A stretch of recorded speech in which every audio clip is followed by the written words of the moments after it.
Okay, David, what's going on between you and she sees you as a David is a nihilist. He pretends to believe in God.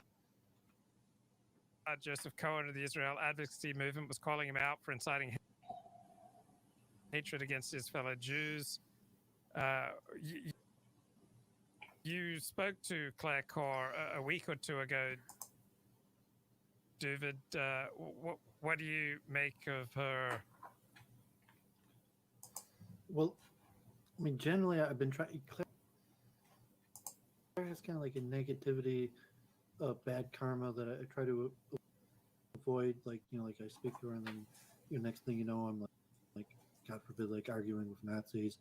So honestly, I don't speak with her that much. Like, in general, I'm positive towards people, and actually, Claire is actually relatively quite intelligent and has the makeup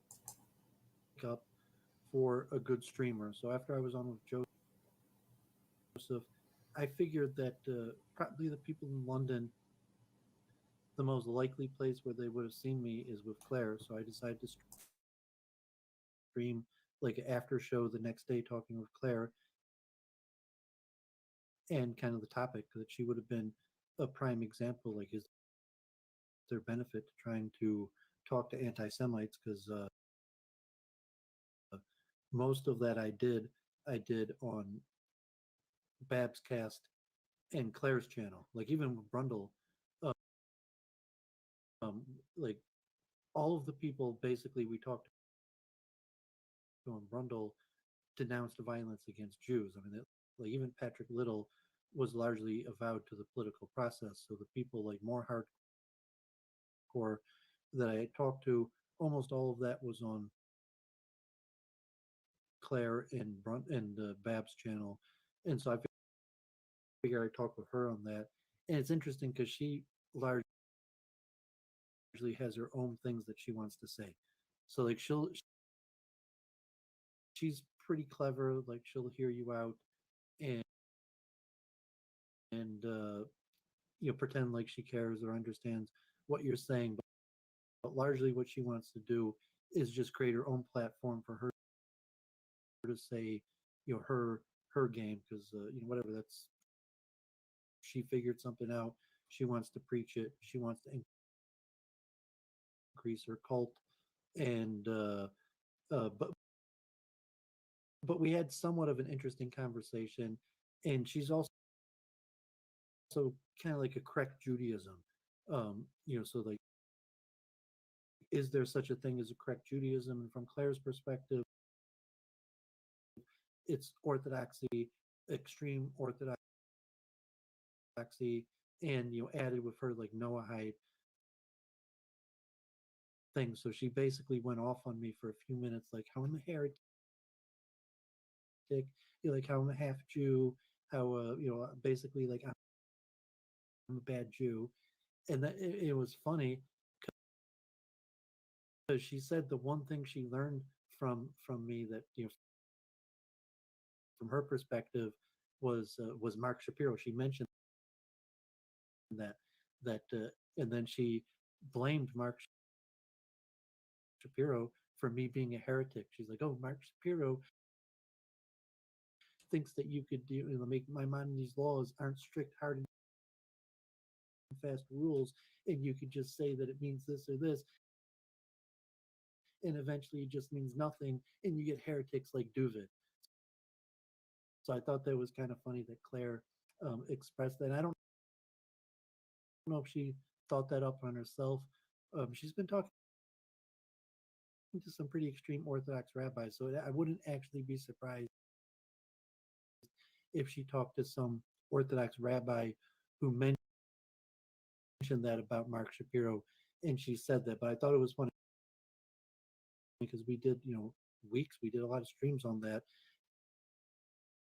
and that is, kind of Mark Shapiro's thesis that they're not hard and fast rules. It's not like if you break one of these rules, you're an Ois Jew, you're ex-Jew, you're a heretic, and even the rabbis disagreed about that. But Claire made kind of the pushback is like, But once you start saying that, then basically anything goes, and you get people like Duvid and Luke Ford who think they can do whatever they want and get away with it. Okay, so let's play here an excerpt from Claire's stream from 2 days ago. Jew,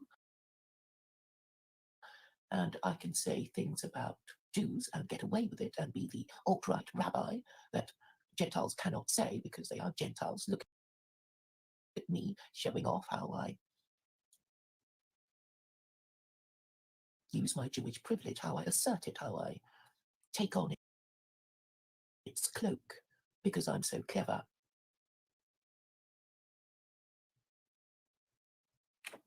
While, in fact,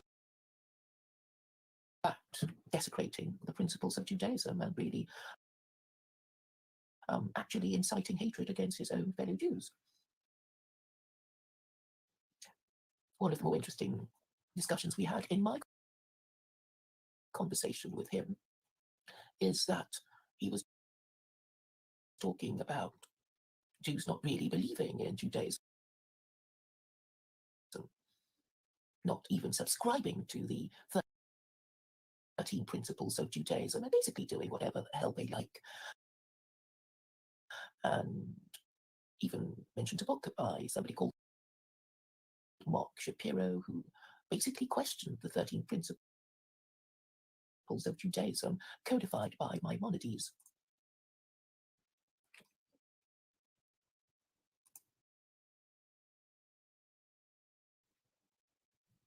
So basically, Jews are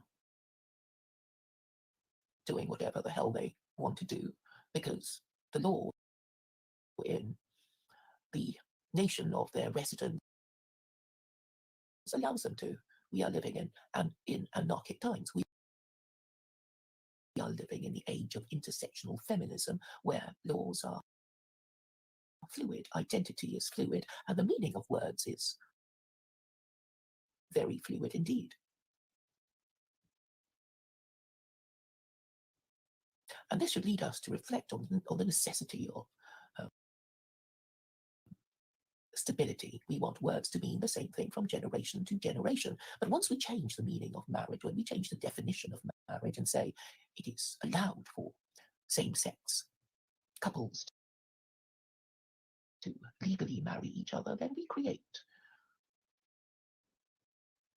a trap for ourselves. And since most Westerners are atheists, and since most atheists are nihilists, and since most nihilists are narcissists, we will not be seeing any of these people acknowledge their mistakes. It is really only people who do believe in God who are capable of. Okay, there's just so much nonsense here. Most atheists are not nihilists. Virtually everybody believes in something. Mark Shapiro is not questioning the profundity of Maimonides' 13 principles of the Jewish faith. He's simply subjecting them to an academic analysis, looking where they fit within a particular context. How have other Gedolim, great rabbis, reacted to the issues that Maimonides raises in the 13 principles? So I just found most of Claire's rant there completely absurd. But David, was there anything that you wanted to add? I just thought that was humorous that she put it like that, and I conveyed those arguments, briefly. And they weren't the arguments I stuck with. I at least mentioned them, and I think there is some. Even Mark Shapiro himself kind of mentions that like once like the letter of the law, once words don't mean what they mean, it's the slippery slope to there not being a difference between sin and good deeds. But like obviously, she didn't read Mark Shapiro's book or investigate it seriously. I just thought it was humorous that was the conclusion she drew, and I thought Luke would find that humorous. And I think she actually got a strike the day after. And I don't think there's a connection like someone who was watching. But it's like, you could make fun of Duvid and not get a strike. But it was funny she made fun of Mark Shapiro and she got a strike the next day. But it was probably unrelated on an older video or something that. Yeah, I mean Claire's not like she's a streamer that she stays active. At least she knows the name of Mark Shapiro. Saying that's why Claire's still in the game. And I didn't know the name of Mark Shapiro, so saying like here's Claire in London saying the name of Mark Shapiro and his ideas, even if largely in a fabricated, falsified way that largely just gets her back to her same ramble. I mentioned on Week in Review, a lot of people like Gandalf. Luke, you're not like that in terms of like a political preaching ramble, but maybe you're like that in telling stories about yourself, where it's like all the streamer really wants, no matter what they're talking about, is for it to come back and them to give like that ramble that they always give. So Claire is basically like that in every single one of her streams, no matter what she's talking about. It basically gets back to her giving like this exact same ramble. But that's probably why she streams, and that's probably why she's out there every day doing it, because she's dedicated. I don't know if you have.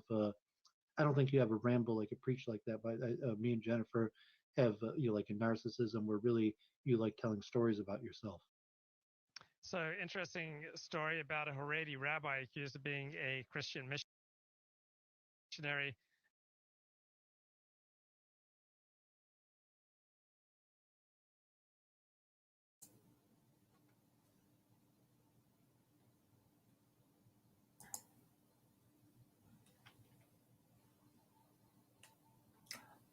Right. So there are a few points I would like to address here.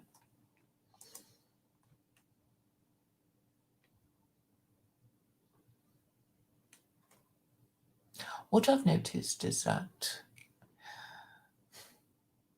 David associates me with, well, okay, what he said was that I project negativity and bad karma. And he gives an example of it by saying, after talking to me, he finds himself arguing with Nazis. And I'm saying that David and I mix in the same circles. The circle known as alt-right.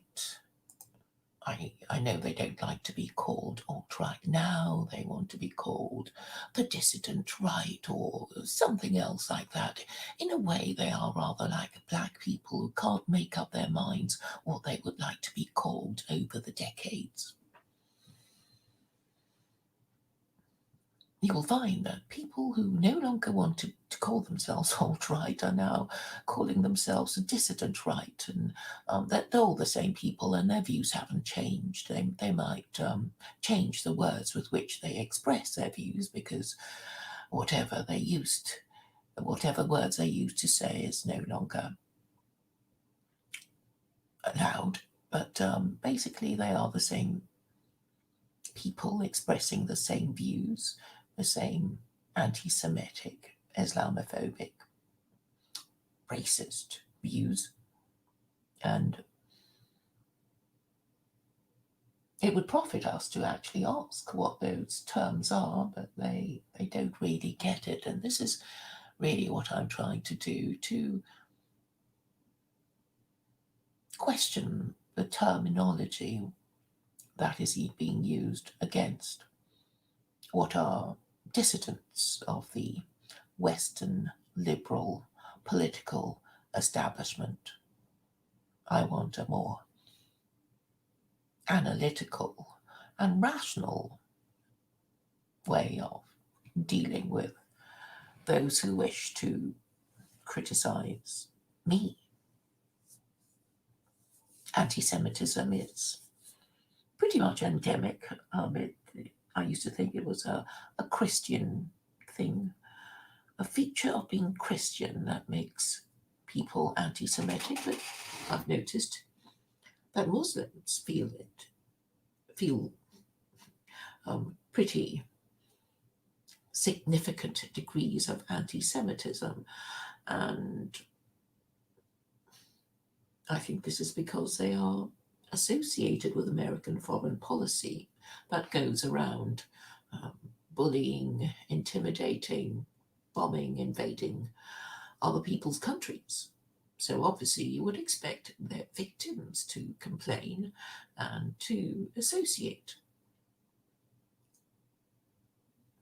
what I think are only servants of American imperialism as the puppet masters. But we can argue till the cows come home about who is really in control of whom. You will find Jews saying, well, we're only an oppressed minority that nobody likes. People have always hated us. We have no power. Or people like David, who is marginalized and not particularly high status within his own community, saying things about Jews that really amount to Lashon Hara and Ayin Hara, meaning the evil eye. The evil eye in Judaism it's really provoking envy, I think. That there will be, a range of rabbinical views about the Ayin Hara. But really it's a caution in Judaism against inciting envy. I know people are confused about it. Jews and Gentiles, on the one hand, they want to show off their status or their possessions. On the other hand, they don't want to incite envy and hatred. But then they want to show off their status and possessions and their trophy husbands and wives. We don't know. We don't know what we really want. So I think the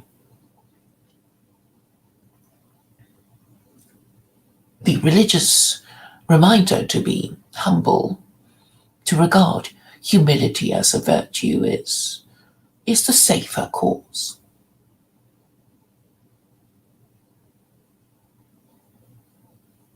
David gets into trouble because he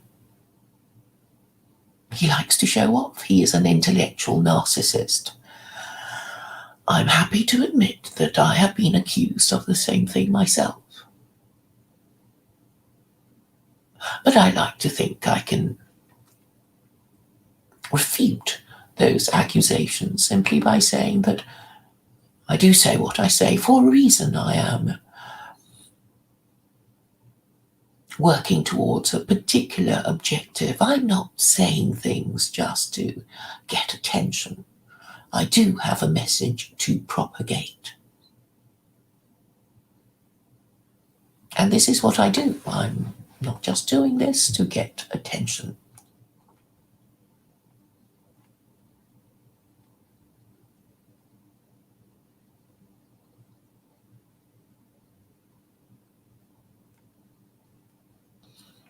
So Alan Bastard says, hanging with those two won't improve my reputation. But how has hanging with the alt-right improved my reputation? You know the reason why nobody touches the alt-right with a barge pole, because they are associated with unmarriageable, low status, low information, low education men. And that's why you call yourself Alan Bastard. You can't use your own name because you don't want to be cancelled. So I don't need you to give me advice.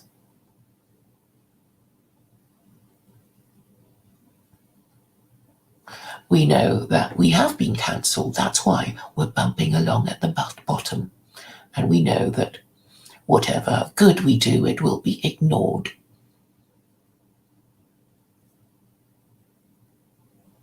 Because there are people far more powerful than us, pressing down on us, who know they can break the rules, they can change the rules, they can delete our streams that could have gone viral. I did have a stream that could have gone viral, that one about Boris Johnson and his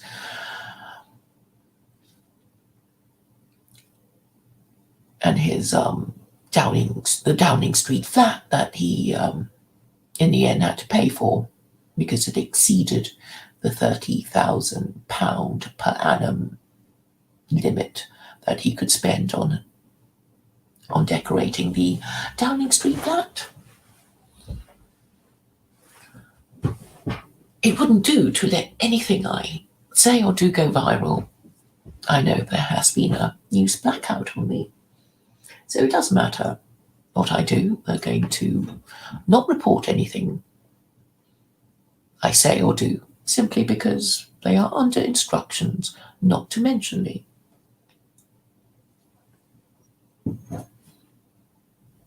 I know I'm on a news blackout because there was a time when I could have gone on TV to talk about something else, completely unrelated to politics, but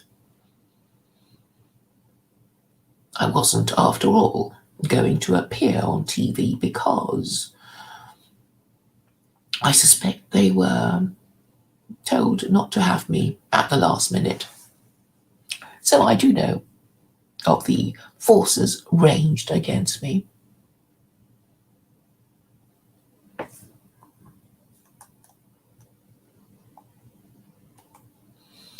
And my message remains the same. I do have a message. I am saying I know what the problem is, and I know what the solution is, and the little that I ask is that it be discussed by people in the alt-right and people outside the alt-right. And I believe either people deliberately self-censor, or have been warned never, ever to mention me, particularly if they have channels bigger than mine.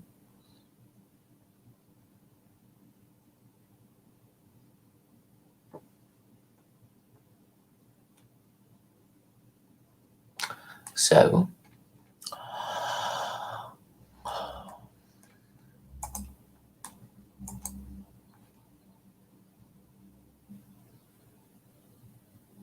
let's go through what David actually said about me. He said,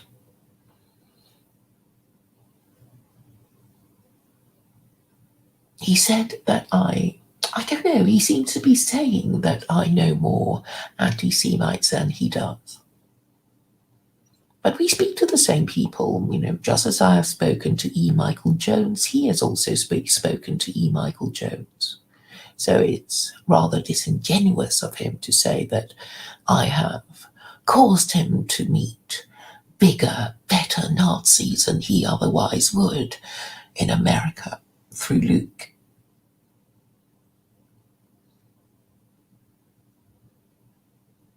In fact, I think the biggest, baddest anti-Semite of all is Church of Entropy.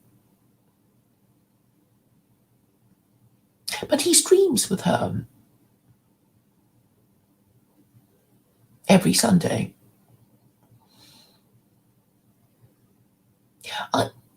I think we should. You see, it's David himself, calling people Nazis. There will be anti-Semites and not anti-Semites. Okay, all Nazis are anti-Semites, but not all anti-Semites are Nazis. So think of this in terms of a Venn diagram, with anti-Semites being the bigger circle and the Nazis being the smaller circle. Anti-Semites exist everywhere, I think, and they happen when they think. In times of government oppression, when people feel they are being misgoverned, they will blame Jews, particularly if there are already Jews in their country. But if there are no Jews in their country, in places like China in the last about 100 years ago, they will blame their own elites. So that was what the communist revolution was about. It was basically people, the peasants, revolting and taking it out on anybody with more money, more property, more status than they had. So what begins with Jews doesn't stop there. So we all really have a duty to use our words carefully and correctly and for good reasons.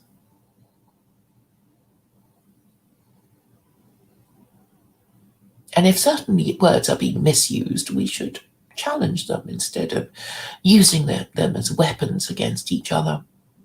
So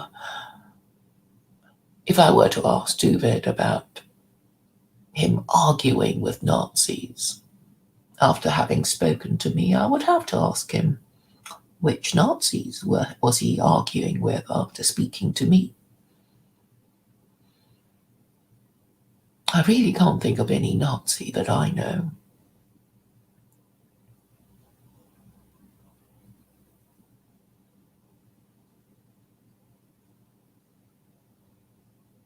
So anti-Semitism is not confined to the Christian Westerner.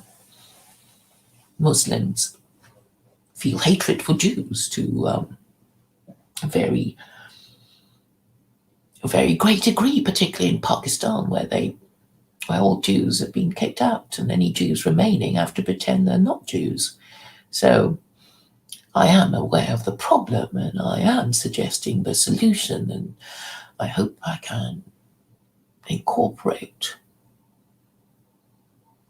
my ideas of the problem and the solution in this stream. So before I go, I was talking about Church of Entropy, and I have to mention her most important idea of all, which is that she rejects all the Abrahamic faiths because they are all Jewish, and that is reason enough to object to them.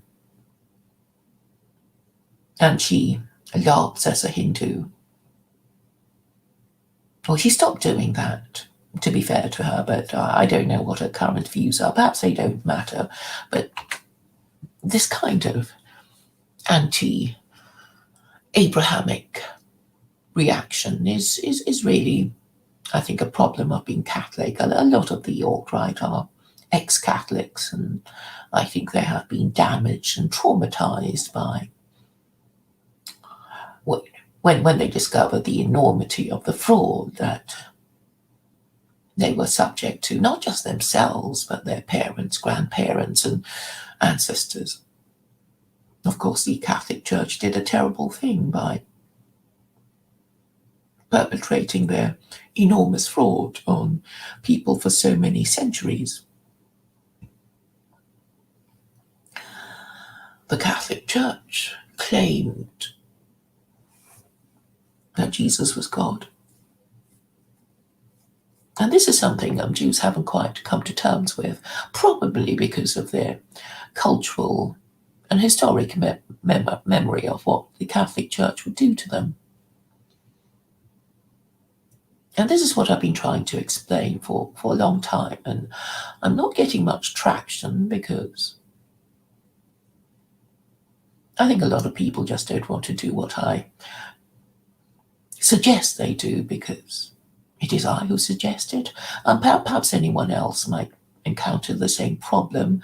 Nobody likes to be told that they are wrong or that their entire tradition, their entire religion, which is about 2,000 years old, is wrong. But I'll do that, and I'm doing that relying on the theology of Judaism and Islam. And this all relates to the 13 principles of Judaism that we began to discuss. But what I'm trying to emphasize again is that the hatred of Jews that is increases with the sense of oppression by their government that Gentiles feel. And they feel that somehow Jews are to blame. Some are probably because they are seen to represent the elite of their society. Successful Jews are part of the liberal elite. And the problem, I don't think the problem is a Jewish one. I think it's a problem of liberalism. But liberalism is the sacred cow. And I guess I'm not getting much traction because I propose that it be slain. And a lot of Jews and Gentiles don't want to talk about this. They don't want to get into trouble. They don't want to be cancelled for proposing the slaying of the cow that is liberalism. But increasingly, it is being questioned. So Trump and his supporters represent heretics. They speak heresy against these centuries of liberalism that the West now associates itself with.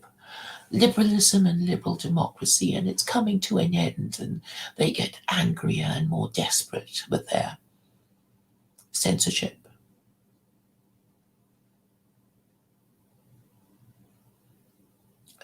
Tuva doesn't quite dare say that the problem is liberalism because of his multiple truth hypothesis. He still identifies as liberal. I do not.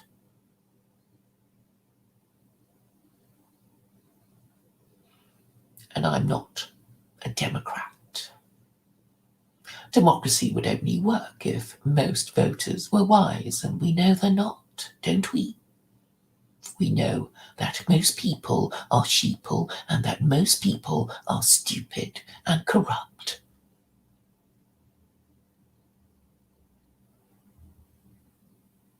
And politicians, as Mr. Pelou says, only manage the corruption that is already in existence and perpetuated by refusing to propose the slaying of sacred cows. The sacred cows of feminism, of liberal democracy, of egalitarianism, of matriarchy.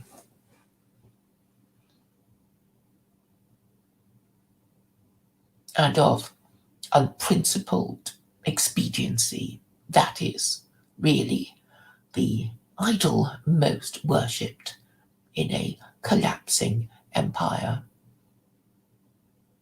whose actions are daily seen to be demented.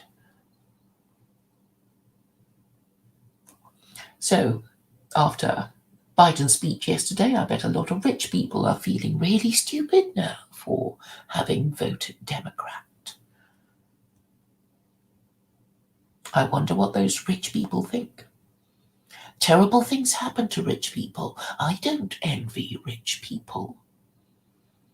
If Westerners knew anything about their own history, they would have heard of proscriptions in Roman times.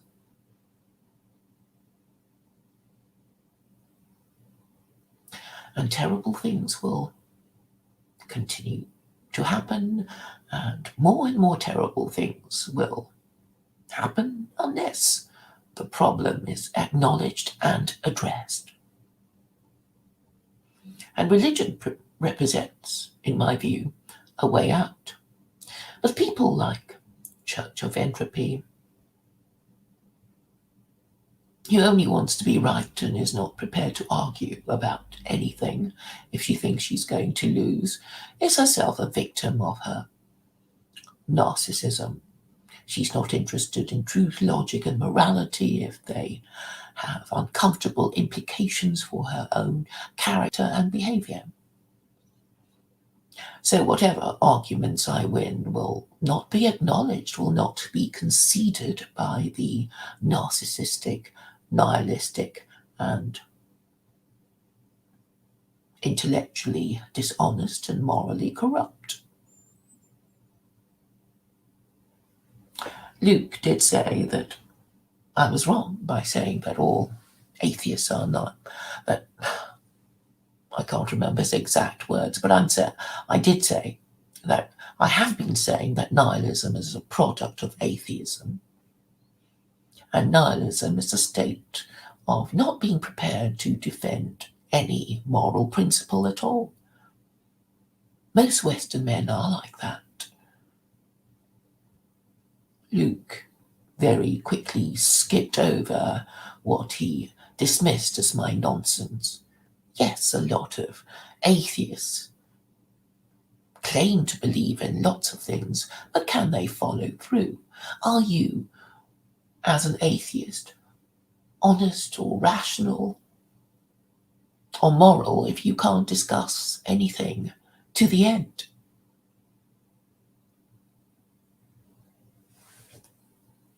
And if you lose the argument, then you'll have to admit that you're wrong, don't you? Otherwise, there's no purpose to even having a debate. But since most nihilists are narcissists, and narcissists will never admit they're wrong unless faced with overwhelming force, I do not have the power to change people's minds or make them concede that their arguments are a pile of piffle. I know that I talk mostly to mentally ill, unmarriageable, low status, low information, low education people who actually don't want to engage. They'll say things like, "Oh, I just want to have my rant. Leave me alone. Don't take apart my ideas. I want to hate Jews. Who are you to tell me not to? It's my identity now."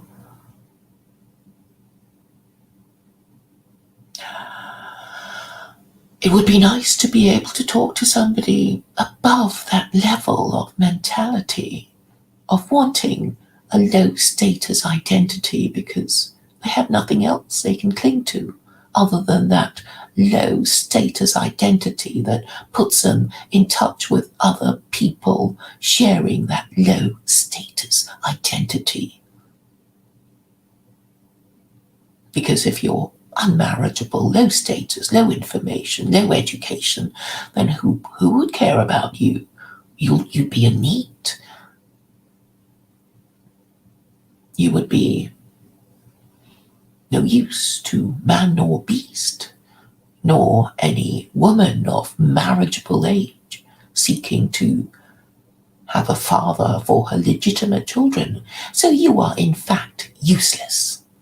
And therefore, nobody cares about you. So why are you surprised that your government doesn't care about you?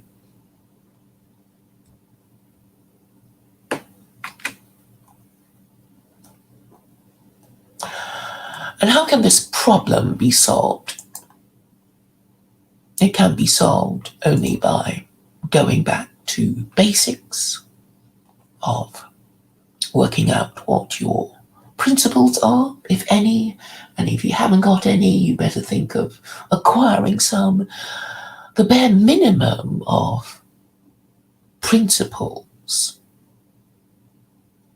that an atheist who wishes to be regarded as respectable and honest and rational and moral would be the principle of submitting to truth, logic, and morality. And this means being prepared to discuss what is true, what is logical, and what is moral. And this I don't find as existing anywhere.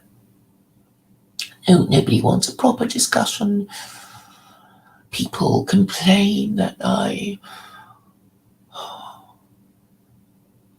creep them out, that I am too intimidating. I don't know. Little old me that nobody listens to. I think I've got three viewers, 3 live viewers at the moment, but apparently everybody's afraid of me.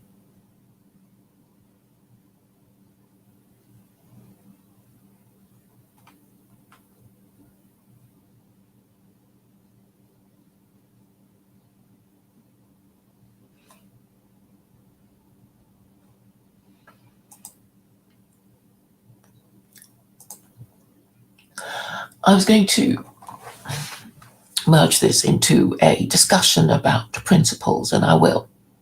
Now that I see that Mr. Pelu has arrived, I will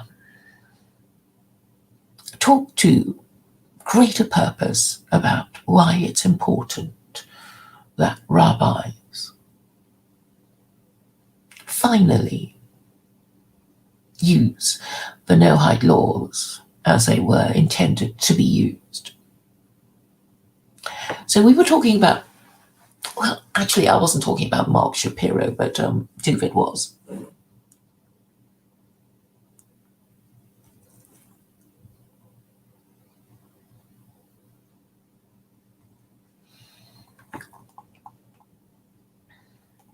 Okay, this is getting a bit rambly, but I've just got a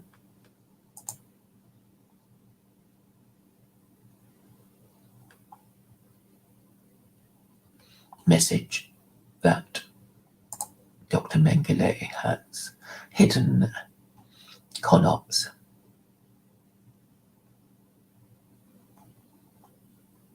Right, so what was I going to say?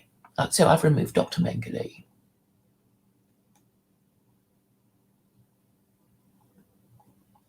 And I guess I need to manage moderators. Okay, I need to go away for a little bit.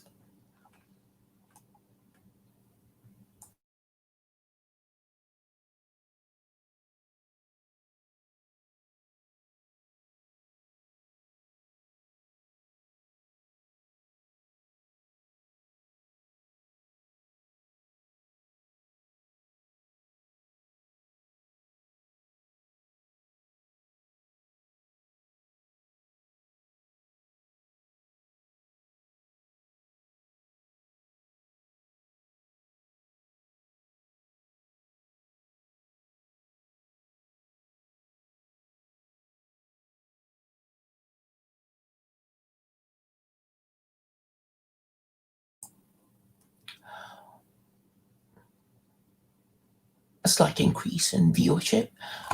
So what I was going to say was about principles and the Noahide laws and Mark Shapiro's book about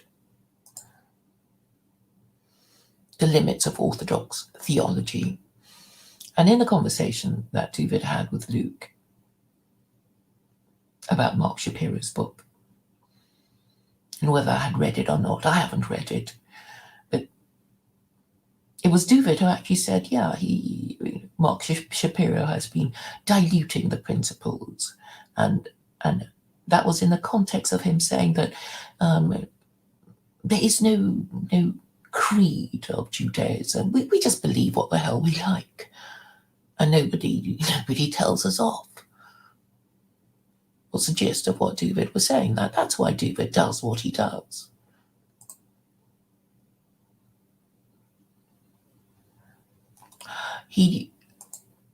The only other Jew, okay, the two other Jews that David talks to, and that's Charles Moskowitz, and he's not really Jewish. Well, I mean, he's not really, well, he's not Orthodox, shall we say. And Luke, he's converted to Orthodox Judaism, but he's not properly Orthodox. I mean, no way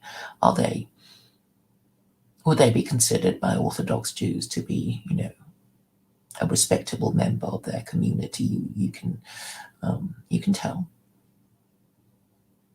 And so we're talking about, the opinions of low status Jews who are not considered pillars of their Orthodox community. We're talking about misfits. So, misfits can do anything they like. They can trot off to the Hindu temple and be Hare Krishna, even though they know that the penalty for idolatry for a Jew is death. It doesn't matter. There is no cultural or ideological inhibition about anything anymore. People just do what they like. Not just Jews, but Gentiles, Muslims. You know about them supporting LGBT rights when they go into university. Nobody follows their supposed moral principles, and I'm saying that is the problem. A very annoying thing that I've noticed is that a lot of Orthodox Jews, even Orthodox Jews, it's like, what are they talking about? They do something and say another, but are supposed to believe in certain things. And of course, the 13 principles of Judaism from that Maimonides codified is very helpful about discovering what Jews are supposed to believe. But we are being told, more or less, that Jews believe what the hell they like. And that is really the problem. So if Jews believe whatever hell they like, what about Gentiles? They're even further astray. And that is why we need a moral system that tells us, here are the rules, this is what you're supposed to believe. And if you don't, there will be social consequences. I know we are. This is happening now, with cancel culture, and there's always been cancel culture anyway. But what we're saying now is that a lot of people are not happy about the rules and who they apply to, because they don't think that the right people are in charge.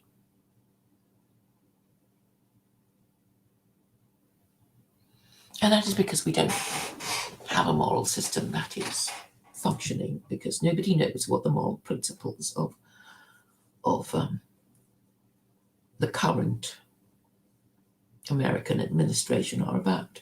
I think we have an idea that it's all intersectional feminism, and obviously that would be considered very disturbing by what's left of the patriarchy, or what's left of people who can remember a more stable society and with a more stable economy. And obviously all these radical changes are frightening the horses.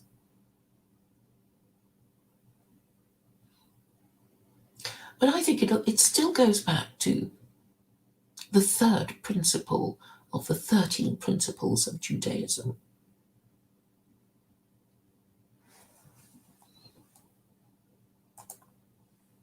And I hope, I guess David won't be the one to be talking about it with me. Let me read to you what principle 3 of the 13 principles of Jewish faith say. I believe by complete faith that the Creator, blessed be his name, is not a body, is not affected by physical matter, and nothing whatsoever can compare him or be compared with him. Now this is so crucial in Jewish belief that I am aghast that whenever I talk to Jews, educated Jews who are obviously Orthodox, they seem not to know why Spinoza was subject to herem, which is the Jewish form of excommunication. And when I say that pantheism is idolatry, they seem to disagree or not understand. Pantheism is the belief that God exists in things. It is usually associated with animism, which is the most primitive form of spirituality. The belief that God exists in trees and seas and oceans and sky and mountains and lakes and that kind of thing. It is obviously idolatry. And Spinoza was guilty of this. And he encouraged others to believe in this. He wrote books. So under the 36 capital offenses of Judaism, it's death for you if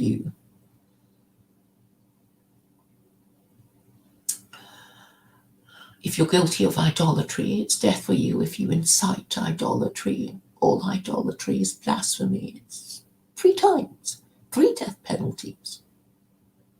So they kicked him out. But I know that these ideas are still very popular with atheists. When we talk about atheism, it's not just the absence of belief in God. It is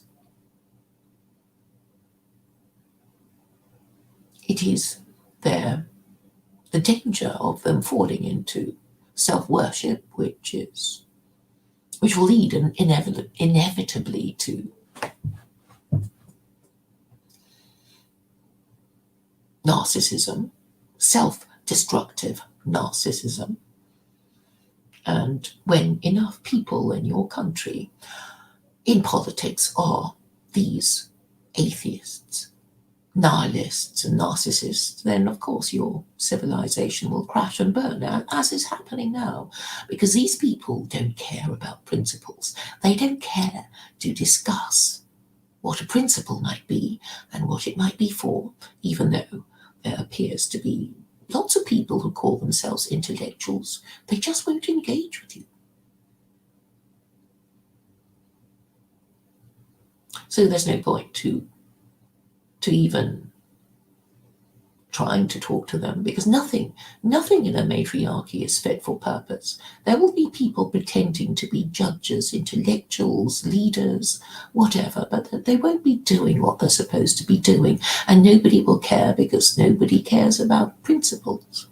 And sadly, it seems that all these Orthodox Jews don't know what a principle is. If they don't get why Spinoza was subject to herem, i.e. excommunication. I don't know if this ignorance is pretended or genuine. If it's genuine, it seems they can't put 2 and 2 together. They can't get it. That as a Jew, you're not supposed to believe that God exists in any physical or material form at all. Perhaps they wish to avoid any uncomfortable discussions with Christians, because eventually a Christian will ask a Jew what the hell he's supposed to believe in, and he will see the 13 principles of Judaism, and he will see that principle 3 forbids the Jew from thinking of God as in any way material, and the Christian will think, but Jesus is God.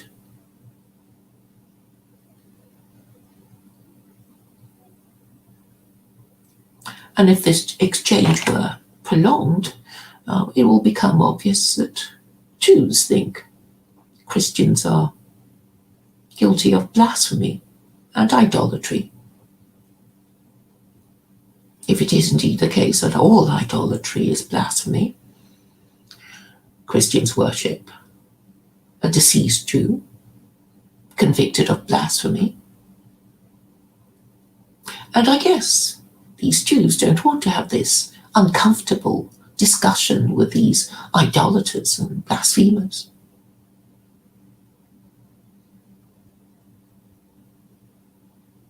We know what happened to Jews in Christian Europe. There was the disputation of Paris when all these rabbis were called before the king to explain the rude things that the Talmud said about Jesus. And then the Talmud was burnt outside the Notre Dame. Worse things happened to Jews. But this was the abuse of power that Christians would regularly indulge themselves in.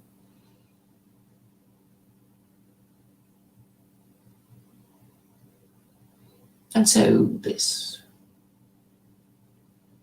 memory of what Christians would do to Jews is maybe what's stopping these Jews from speaking out and saying, we're sorry to have to inform you, but really Christianity is idolatry and blasphemy, according to Judaism. But who are we to say? We're only God's chosen people. What do we know? We just worship the God of Israel. But it does appear that Muslims think that the God of Israel is a universal God, who is also the God of non-Israelites and non-Jews. And now we come to the Noahide laws, which is a Jewish concept, which is also acknowledged in the Quran.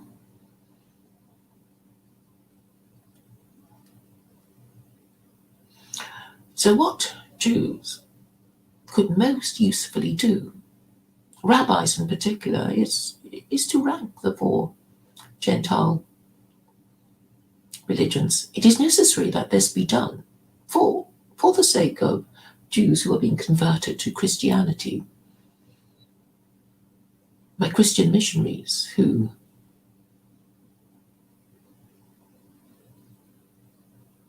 use crypsis to convert Jews. They pretend that they're Jews and then they praise Jesus and get vulnerable Jews, ignorant of their traditions, to convert to Christianity.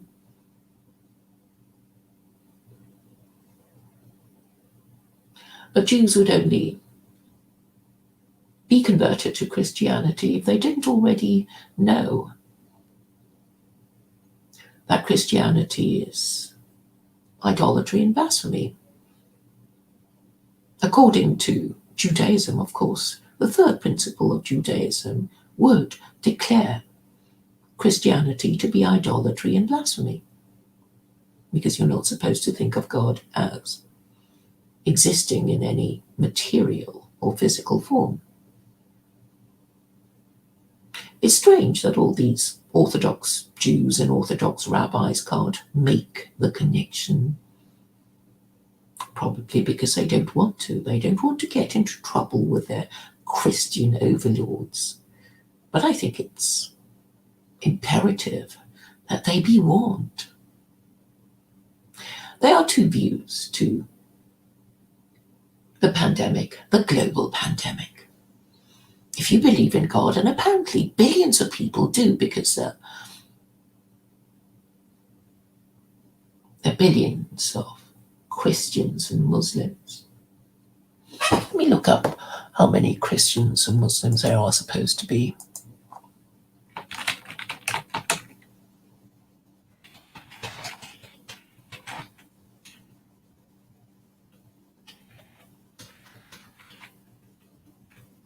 There are 14 million Jews, and half of them are religious and half of them are heretical Jews.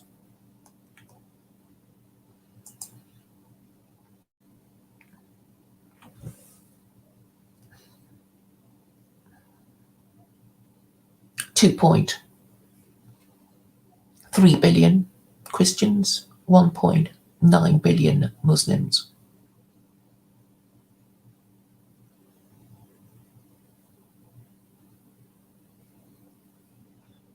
So it would appear that Christians outnumber Muslims, but I think Muslims have the better faith, in that Islam comes with it the rule of law and very clear rules, while Christianity, in my view, is a corrupt bargain of saying you can do anything you like as long as you get a priest in before you die and express remorse and affirm your belief that Jesus is God, then you'll get to heaven as a Christian, because only Christians get to heaven, according to our corrupt bargain.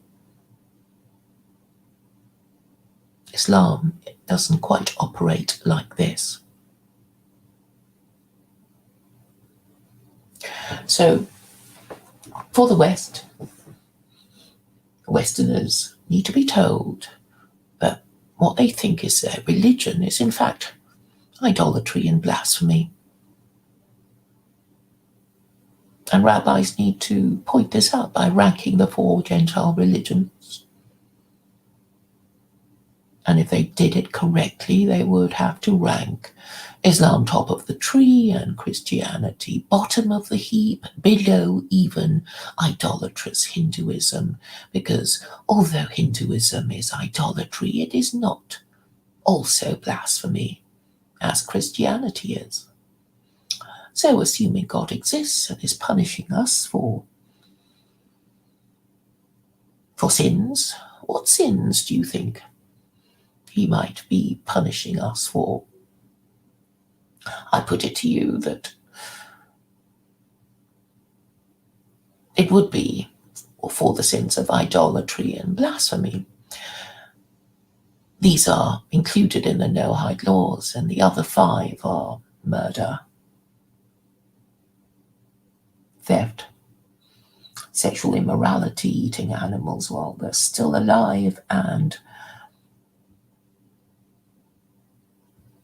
the positive commandment to establish a court and legal system. And I think all countries in the world, whether atheist or adherents of the Abrahamic faith, would regard these 5 as quite uncontroversial. It is the idolatry and blasphemy that is really the problem. And I don't think Jews have been mentioning idolatry and blasphemy at all. They haven't been teaching the Noahide laws to Gentiles. And interestingly, they haven't been teaching it to their own fellow Jews, which is why that so many of them are so vulnerable to conversion to Christianity in Israel. And they don't know what to do about it. The 2 organizations, say something about saving Jews or whatever, but not being rude about Christians. Well, that's no good. If you don't tell people that Christianity is bottom of the heap, if you don't tell Jews and Gentiles that Christianity is bottom of the heap as regards conformity with the Noahide laws, then they'll be vulnerable to conversion to Christianity. And these rabbis refuse to do it because they don't want to offend their Christian overlords. So they can just feebly protest about Christians swooping into Israel like vultures.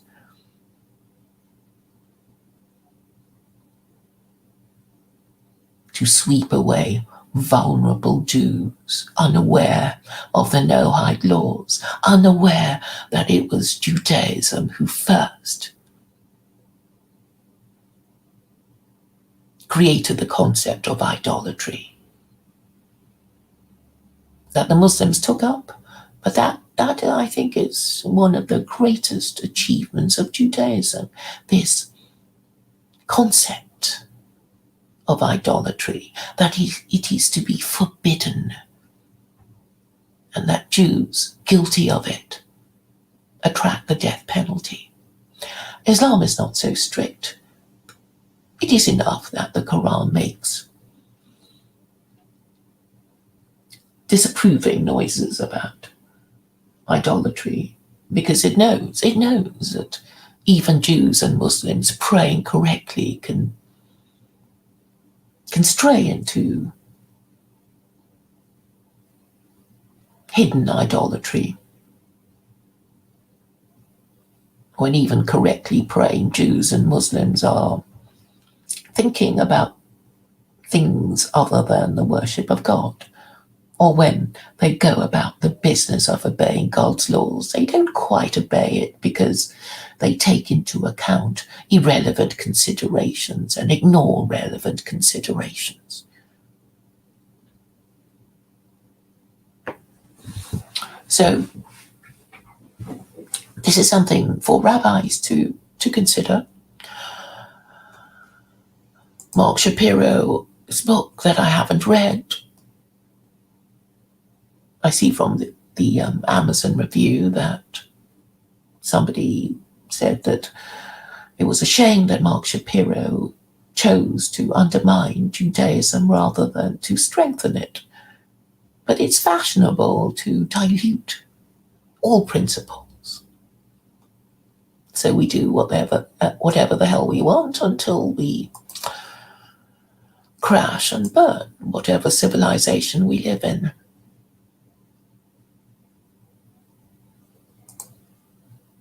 But some principles have to be understood. And the Jewish achievement is the prohibition against idolatry, because unchecked idolatry will lead to self-worship and inevitably to self-destructive narcissism.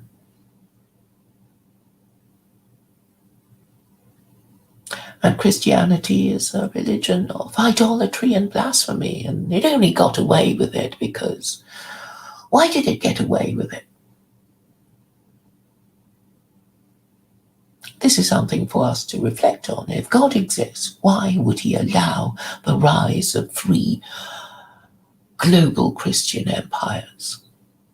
I have the view that he was working towards something. He was playing a divine practical joke on these idolaters and blasphemers, and also a practical joke on these Jews and Muslims who don't quite dare tell Christians that their religion is idolatry and blasphemy. It seems ironic that I'm the one left to do this job.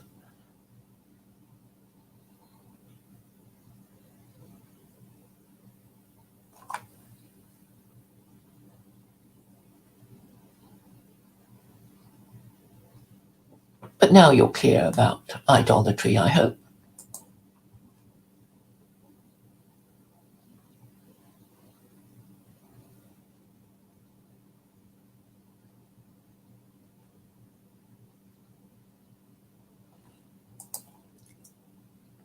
Somebody's popped up. Who is this woman?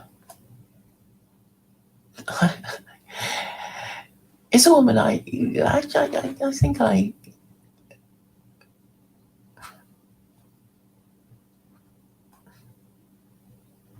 This woman looks familiar.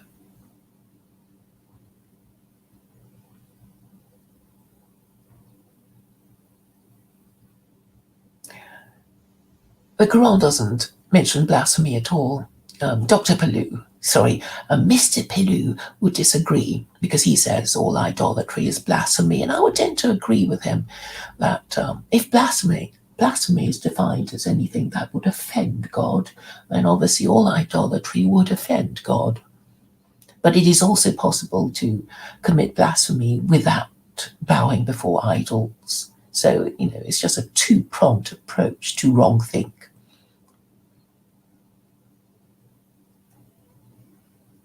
The Quran does command Muslims to admonish those who claim that God has begotten a son in chapter 18, verse 4. So I have read the Quran in several translations. So let's sum up.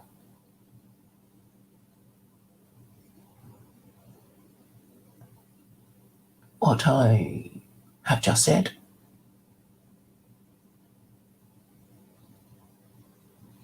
I don't know who you are. Ahmad ibn Hanbal's domestic slave.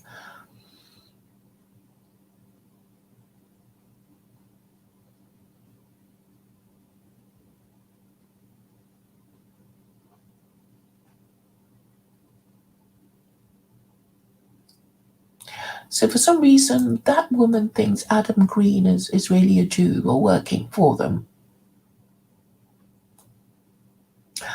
You know this thing about Jews calling Gentiles goyim, cattle? Well, I think anyone who's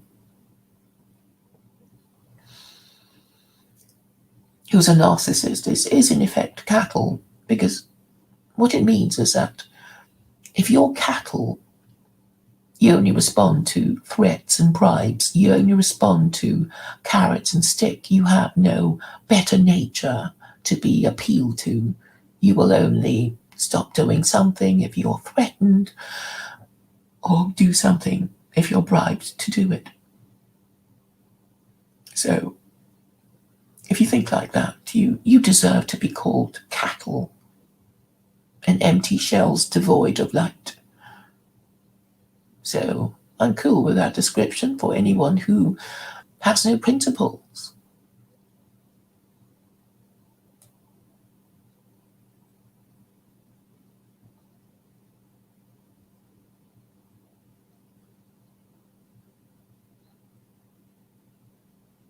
So Alan Bastard is complaining about China and Australia. Well, we are living in an increasingly chaotic world because the American empire is breaking up.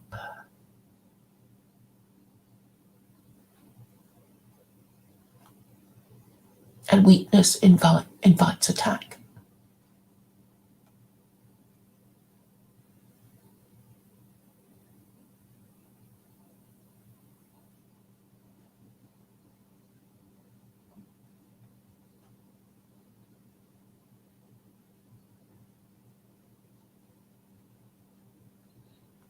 Dr. Mengley, I'm not going to censor anyone. We are all made stronger by dealing with opposition.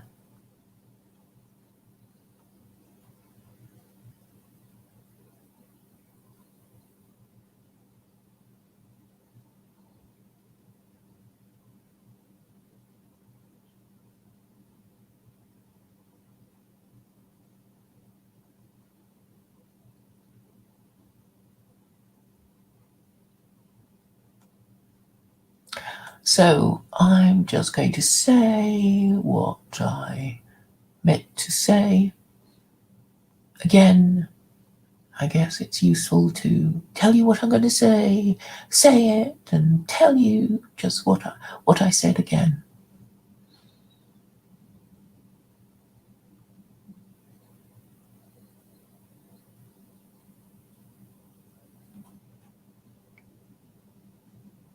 Well, what's 561 about? I don't mind discussing 561.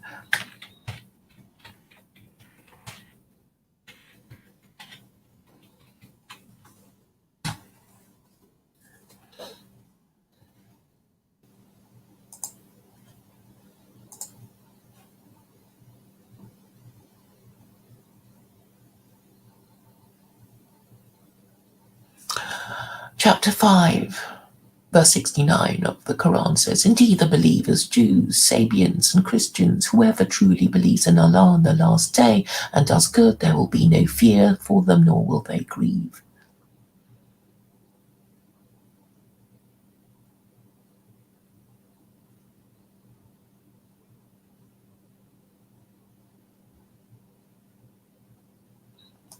What about it? Why do you want to talk about that?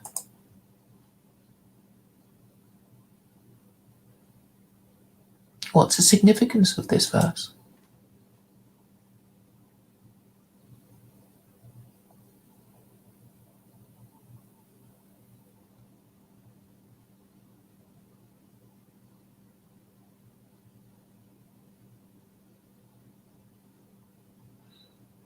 I suppose you're going to be saying Christians are okay. I think you're allowed to be Christian as long as you don't believe that God has begotten a son. So I think that would only apply to Unitarian Christians who believe that God did not beget a son. So they would be closer yes, closer to Islam than Trinitarian Christians.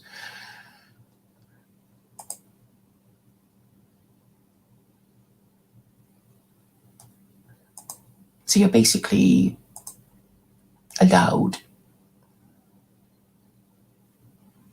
you're basically not allowed to believe that God is different to what described in Principle 3, that the Creator is not a body, is not affected by physical matter, and nothing whatsoever can compare to him or be compared to him. So just remember that, folks, and if not, you're guilty of idolatry.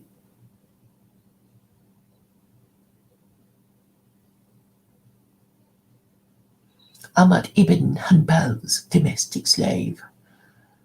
I've already explained why only certain kinds of Christians are deemed Islamic.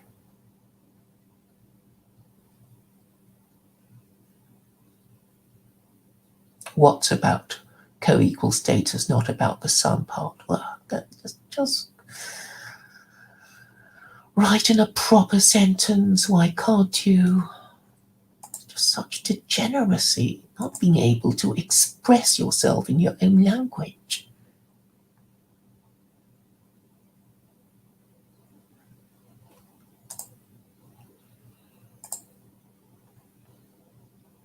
Anyway, once rabbis do what they're supposed to do, things should get better.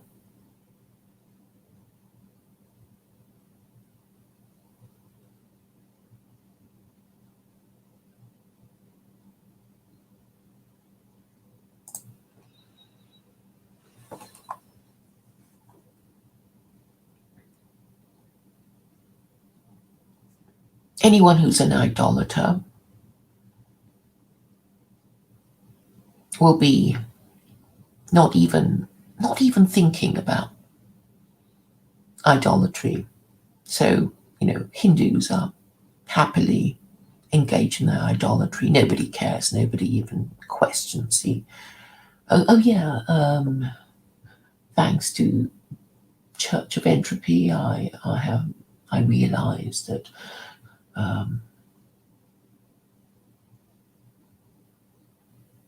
Dayananda Saraswati was a Hindu sage who spoke against idolatry, but they just ignored him anyway when he died.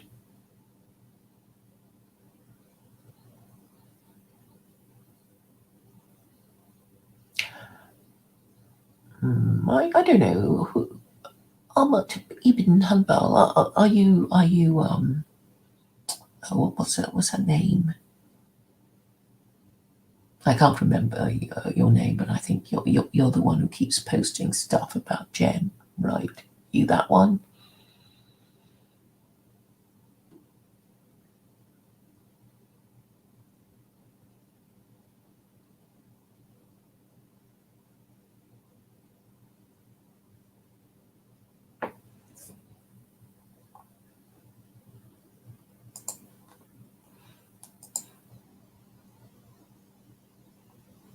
So get it through your heads that Christianity is idolatry and blasphemy and should be considered bottom of the heap in the rabbinical ranking of the 4 Gentile religions. And it is my purpose to persuade Orthodox rabbis to rank them thus.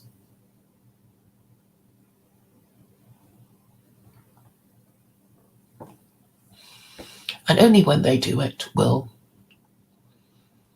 things begin to improve. So a lot of responsibility rests on their shoulders. There are not that many of them. There's Rabbi, the Kiruv rabbis would be Rabbi Singer, Rabbi Chaim Kaufman, and Rabbi Stuart Federer. the ones who deal with Noahides and have to teach the Noahide laws properly, and they will have to deal with the idolatry of Christianity and how it is lower in Noahide status, less Noahide than even Hinduism, because Christianity is a religion deliberately created in order to offend the God of Israel. It has been suggested in a documentary called Caesar's Messiah that the whole idea was cooked up by the propaganda department of the Roman Empire.